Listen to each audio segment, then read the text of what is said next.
حضرت بلال آئے جناب عمر سے ملنے، کیسے وہ کسرا بھی آئے تو عمر خاطر میں نہ لائے، پر بلال حبشی دروازے پہ داخل ہوئے تو فاروق اعظم نے کرسی چھوڑ دی، ہاتھ باندھ کے کونے میں کھڑے ہو گئے، کالا رنگ ہے، نام بھی لکھنا نہیں جانتے۔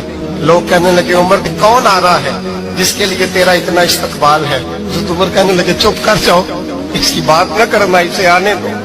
حضرت سیدنا بلال آئے، کہنے لگے امیر المومنین کیا کر رہے ہو؟ فرمایا نہیں چپ کر یار، بازو پکڑا، اپنی کرسی پہ بٹھایا۔ حضرت بلال کہنے لگے حضور میں غلام ہوں، مجھے تو طریقے بھی نہیں آتے ان کرسیوں پہ بیٹھنے کے، میں تو غریب ماں کا بیٹا، غلام باپ کی اولاد، یہ آپ کیا کر رہے ہیں؟ حضرت عمر کہنے لگے بلال تھا تو غلام ہی، پر جب سے مصطفیٰ کا غلام بنا ہے تو ہمارا امام بن گیا ہے، اب تو امام ہے رسول اللہ کی امت کا۔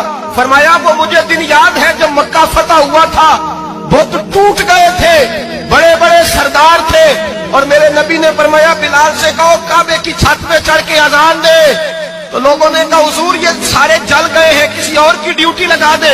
حضور نے فرمایا چپ کرو، بدر میں مار کھا کے اذان پڑے تو بلال، احد میں پتھر برسے اذان پڑے تو بلال، تپتے صحراؤں میں پڑے تو بلال، ہر جگہ مار کھائے تو بلال، اور آج اگر اللہ نے عزت دی ہے تو میں لوگوں کو دیکھ کے بلال کو عزت نہ دوں؟ فرمایا کوئی اوپر نہیں چڑھے گا، ابو بکر بھی نیچے، عمر بھی نیچے، عثمان و علی، طلحہ اور زبیر بھی نیچے۔